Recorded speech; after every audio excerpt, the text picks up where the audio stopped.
'Cause we've got Iraola, we've got Iraola, we've got Iraola, so get out your mind. Look, guys, forgive me for getting a little bit excited, but it looks like Iraola's through the door. The rock and roll football is going to be back at Liverpool. I am so excited. This is one I can really get behind. I mean, Slot was one of those ones where I was like, yeah, okay, I'll give it a go, but this looks incredible. It's not officially been confirmed. Awaiting full news to come through from Liverpool, but he's been at the training centre. He's left the training centre and gone to Anfield, which normally means publicity shots, which normally means he's going to be a manager. And I'm pretty sure it is that sort of at Anfield where they normally have the signing the contract in front of the the Liverpool background where they normally do the press rooms and everything like that. So it very much looks like it's going to happen. I am so excited, and finally I can look ahead to this season with a little bit of optimism. So we're going to be talking quite a bit about Liverpool today and the what's going to come in terms of the following year. But I want to also talk about something that's happened today that means that I feel like it's time to talk about a certain football club which I think really needs some punishment, some telling off, someone to just go, this ain't right. But before all that, like I say, want to talk about what's going on at Liverpool. Yes, Slot was sacked last week. Iraola is pretty much through the door. And I'm very excited about that, and it is going to be a different way of processing it, which means that now that the manager situation and going, is it the manager or is it the players? Now that that's been dealt with, it gives us the opportunity to look at the squad that we have at Liverpool and see where the improvements need to be made, where they don't need to be made, just all that sort of thing. I suppose if we're going to look into it, yes, there is going to be quite the overhaul, quite the business that's going to be coming through. We do have Salah who has left. We have Andy Robertson who has left. We have Konate who has left. And at the same time, there are areas which have been overlooked for quite a while, which are concerning, to be quite honest. So, where are the areas we need to improve? Well, centre-back for absolute definite, right? We've got Virgil van Dijk, who is somebody who is a very intelligent footballer and very physical footballer, but not necessarily a very quick footballer. And depending on the way that Iraola plays at Liverpool, which is most likely going to be the attacking style, knowing how Bournemouth played, we're going to need some pace at the back. So we do need to focus on centre-back. We do need to have a centre-back in play. I would say as well, on the left, maybe not so much the left-back. I'm not too worried about that. Maybe have an understudy or more mature left-back, but I'm not too concerned about just having Kyrgyz on the left. Maybe there's a midfielder that could potentially cover, or we've got Gomez that can cover as well. So I'm not too worried about the left-back situation. The right-back, I would say potentially, depending on the style that actually happens. But yeah, right back is certainly worth looking at. And whilst, yes, okay, we don't need a striker, we certainly need some wingers. Now, the left wing is a little bit less problematic than the right wing, although I still would like to see somebody on there. I don't see Gakpo playing any further. And Rio Engamora is a great kid, and I'm looking forward to seeing what he does in the future. But at the end of the day, he is young, and I would want to see a experienced head, an experienced player to be there in front of him. And we also need a right winger. That's certainly the case. Now, what we're going to do, guys, we're going to sort of try and play club director here. Now, this is the thing. we could end up having, it's a very unlikely scenario, we could end up having an absolute stellar signing situation where, again, we're spending 60, 70, 80 million pounds per player and having another expensive summer like we had last summer. But not only does it come with risk, it's normally unrealistic as well. You normally see a club have one of those transfer windows once every 5 or 10 years. We've had ours. It's back to the smart business, right? And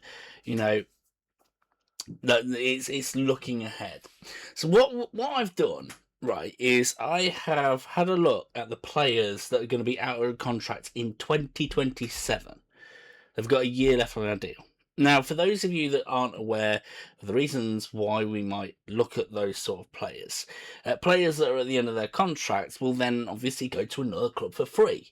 And in fact, when they've got 6 months left on their deal, they have the Bosman ruling, where basically they can speak to any clubs. So, in a sense, players that have got a year left on their deal, this is like the perfect transfer window of like clubs to either sign on to a new contract or get a quicker money, maybe a cheaper deal that they might consider that's less of a risk. And that's why we're going to look at players who have had their contracts run out next season. Now, the one place I'm not going to look at is right wing, because it looks like Liverpool have already made their decisions when it comes to the right wing. They've made contact with Yandy on Monday. There's also a chance they could be going for Barcola, one of those two, but it very much looks like they have focused on the right wing. We're not going to consider that, because ultimately the decision that I make is not going to be the one that Liverpool go for, because Liverpool are going for a big money signing in Barcola or in Monday. But what about the others? Well, let's start having a look at them. These are actually the players that are going to have their contracts run out next season, and looking at those players. Now, the other thing I'm going to do is I'm not going to look at the absolute superstars, right? Because yes, Vinicius Jr., a left winger, it's the perfect position for us, but 150 million, even with a year left on his deal, they're still going to be asking for about 100, 120 million in Real Madrid. So yeah, probably not going to be the case. So where else can we look? Well, the other place we're not going to consider is players like Jan-Paul van Hecke. Tottenham Hotspur look like they're going for him. Be a brilliant player for them. And also like sort of rivals. We wouldn't go for Lisandro Martinez at all. And Lisandro Martinez would be crazy to go to Liverpool because of the rivalry. Players have done it in Paul Ince and in Michael Owen and in way many other players, and it's not really gone too well. Curtis Jones, we do need to sign to a deal as well. So where are we going to look at for these players? Well, let me give you the first example of a player where I'm like going, we should get this guy. Now, I'm pretty sure it's second page, isn't it? And we're going to just go through it, depending on the age.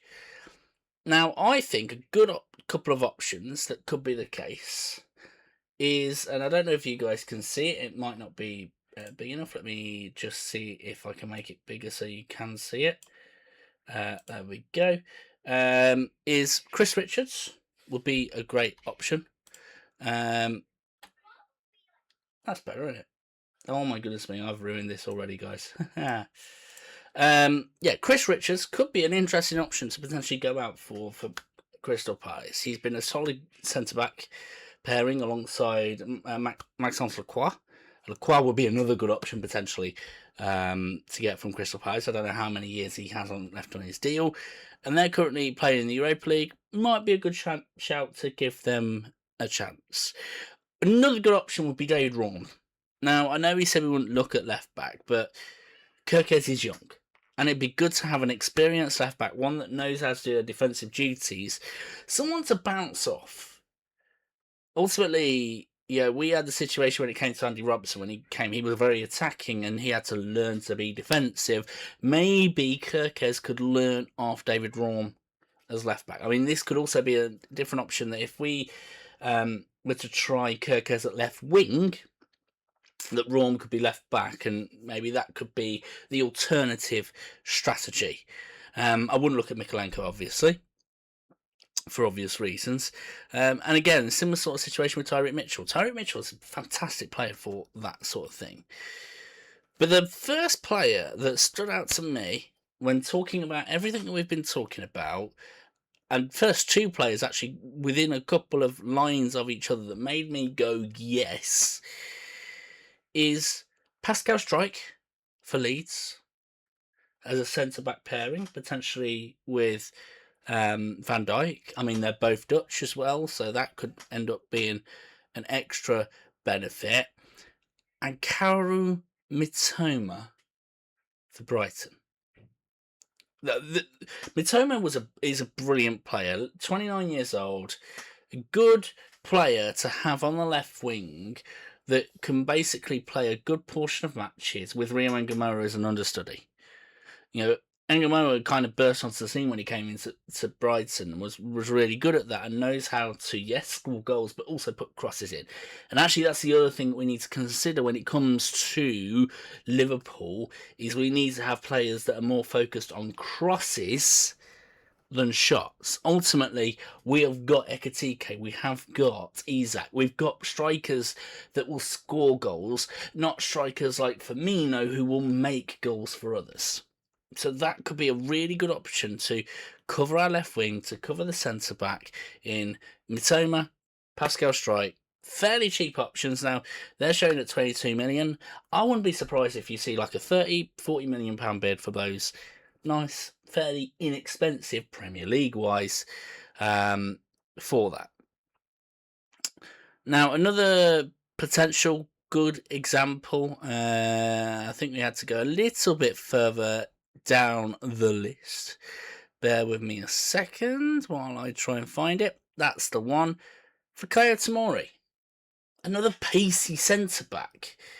I think Fikayo Tomori would be a brilliant signing. Him and Van Dijk together. And at the same time, it's providing the opportunity, providing the mentorship for Jeremy Jacquet, for Leone, right, that allows them to do their thing. For me, that would be the smart move to go towards. Now, there's the other thing, which is goalkeepers, that is worth obviously looking at, and maybe that's something that we would look at in the future. I'm pretty sure did I see? Bear with me, Thibaut Courtois, probably a bit of a ambitious attempt there, for sure. But it's something that also could be worth looking at, because yes, we've got Mamardashvili, but I've got to be honest, I trust Freddie Woodman over Mamardashvili right now. Maybe with a little bit more solidity, I trust him a bit more. But actually, when we start to consider it, everything all felt a little bit flat, and so we felt like we needed changes everywhere. And actually, it is 3 or 4 positions, which is still a lot for a team that only won the title last season, but not as bad as we think.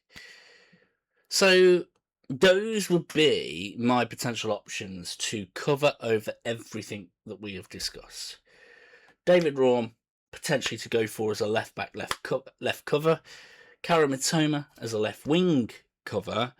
And then in terms of centre backs, one of Pascal Struijk or Fikayo Tomori. A couple of players that would be fantastic, and would be a great sort of middle ground for the kids that we have got coming forward. We have got Rio Ngamoura coming through. We have got the Odie coming through. We have got Jeremy Jacquet coming through. We might need cover for Connor Bradley, but with that defensive cover, maybe that could be the case. Now, obviously, this is not considering things that could happen in the future. There are still the constant rumours of Alexis McAllister being sold, in which case it would potentially be worth looking at other players that could cover for those sort of things.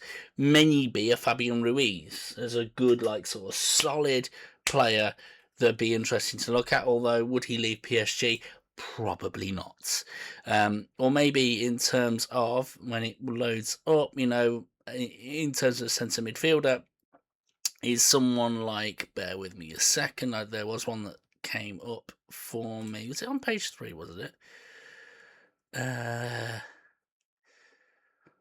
It's a little bit further on. But maybe someone like Anguissa, someone who was a star at Fulham, and he's now doing really well at Napoli. There are options for us to consider. But I think that's the most important thing here, is that we are fortunate that Liverpool have made their decision early when it comes to Iraola. We know the manager that we're getting. We know the style that we're getting. And now we need to know the players that we're getting. And obviously there could be some Bournemouth players that come along as well. But rather than me being, I wouldn't even say nervous about the next season, I was more cold to it. That wasn't too bothered about it. Now I'm looking forward to. I'm like, yeah, let's get to work. Let's get to work on it. So really interesting to see what the next couple of months brings in terms of transfers, and maybe at some point in the future we will look into it. Now we're a week away from the World Cup, but again, we're probably going to stay a little bit away from the World Cup. Maybe some interesting stories might come over the next week. But something came through today. The day of recording on the 4th of June, that was concerning. Now, I've been concerned about this for a little while, but it really reared its head today. Let me readjust the thing so you can see it. Real Madrid. Now, what a crazy story this is. Real Madrid presidential elections. This is the thing. So Barcelona and Real Madrid have club presidents. And so as a result, they have presidential elections going on. And Florentino Perez is being challenged by Enrique Riquelme. Don't know if he's related to the other Riquelme, but that's the situation. And Riquelme has basically said, as part of his manifesto, that he's going to sign Haaland. That Haaland's got a break clause in his contract that allows Real Madrid to sign him, and he basically said it's almost as good as done. Now the problem is that I don't think there is, and also Haaland signed a 7-year deal, so it's not running out anytime soon. Whether it's the case that the president's going to unveil it at the end of his reign, I don't know, but all very, very interesting. But here's the thing. This is the reason why I want to talk about it, and it's great that this picture's actually come up, because I'm a little bit frustrated with Real Madrid. I don't like what they're doing. In the past, it used to be the case that they would spend a lot of money on players. Ronaldo, Bale, Benzema. You guys could probably think of other players that we could talk about in that sense. But the last sort of 5 headline signings, let's say, maybe 6, are players that they've got on a free transfer. Konate looks like he's about to join. Trent Alexander-Arnold last season. Dean Huijsen last season. Obviously, in terms of Rudiger.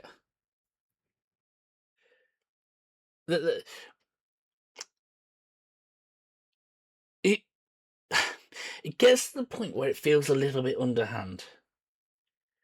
Feels a little bit iffy. Feels a little bit like they are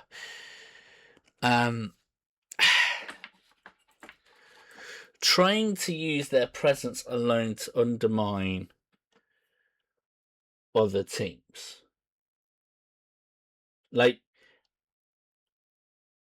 I suppose what I'm trying to say is, Real Madrid don't have to be a well-run club to be the biggest club anymore.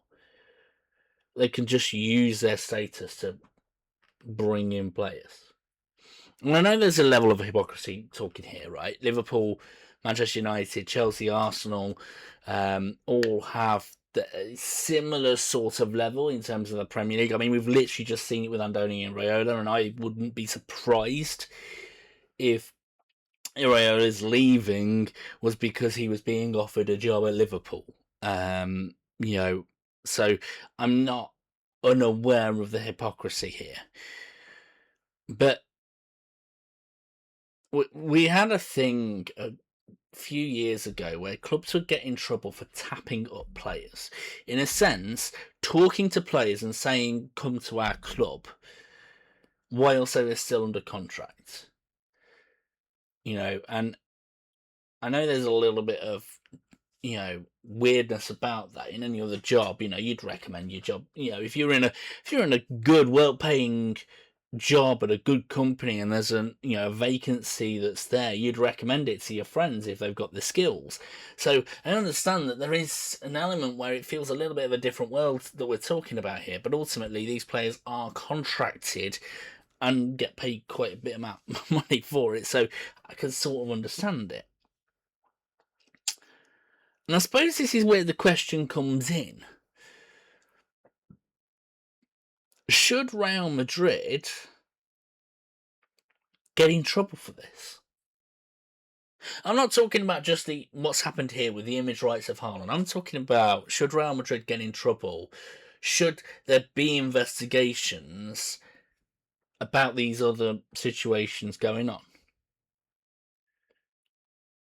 Should it be the case that players are encouraged, whether it be by agents, whether it be by clubs, to run down their contracts? Because, I mean, I suppose it sounds like I'm defending my club here in the sense of, we've let a lot of players go on free transfers over the past few years. Now Robertson is a different case in point. That was very much about playing time. I have no doubt in my mind that Robertson had the interest of the club at all times. And in terms of Mohamed Salah, I do think the club dealt with it poorly. They should have probably, by going for signing Isak and Ekitike, they probably should have considered selling Mohamed Salah because of the chemistry imbalance and the style imbalance, and sold him to Saudi Arabia and got some money for it. So I'm not fully defending Liverpool here. I'm talking purely about this thing of Real Madrid infiltrating players from elsewhere. At some point, at what point does it stop becoming incredible business and starts becoming... It's a little bit underhand, isn't it? And like I say, it's not a full defence for Liverpool here. This is not a case of me... What's the word? For want of a better word, footballification, right? This is not a taking sides issue. I'm not saying that Real Madrid should not be doing Liverpool dirty. I'm not saying that Real Madrid, shouldn't do negotiations. It's a case of, at what point does it become a little bit weird? Could it happen elsewhere? And I think this is the thing, is that it's a little bit nerve-wracking to think about that. A little bit disconcerting. The arrogance. There is levels of arrogance, right? Like I said, I don't mind saying that as a Liverpool fan, I have bouts of arrogance about my club. I adore my club. I will put my club, and basically go, Liverpool above any other team. Of course, that is a level of arrogance. I'm always going to defend my team more. I'm always going to defend my fans more, fellow fans more. But I don't know why. I think it happening for Haaland, or these weird underhand claims, turning heads the way that they are talking, feels wrong. It feels like they are just taking advantage of their status. Like, the difference between Barcelona and Real Madrid is that when Barcelona would go for players, they would spend big on them and mess up, obviously. And so I understand why Real Madrid would do this alternative, because if a player doesn't perform, well, they didn't spend too much money on him. Can bring him out on loan, Don't worry, Liverpool. Trent's not been performing well for us. You can have him on loan if you want, Like, so I get it. It's a less, it's a smarter way of doing it than what Barcelona do. But Barcelona feels more honest. I don't know. I think, I know I'm probably like sort of getting on a soapbox here, and I don't mind being called out on it. If you got any comments on this, if you got comments on what's going on at Liverpool, I'd love to know them. But feel free to call me out. I don't mind being called out if I'm being a bit too arrogant on this. I'd love to know your thoughts on everything we've spoken about today, Real Madrid's dealings, but also what Liverpool need to do in the future. But all that's left to say, guys, is until next time, feel free to like, share, subscribe, and take care.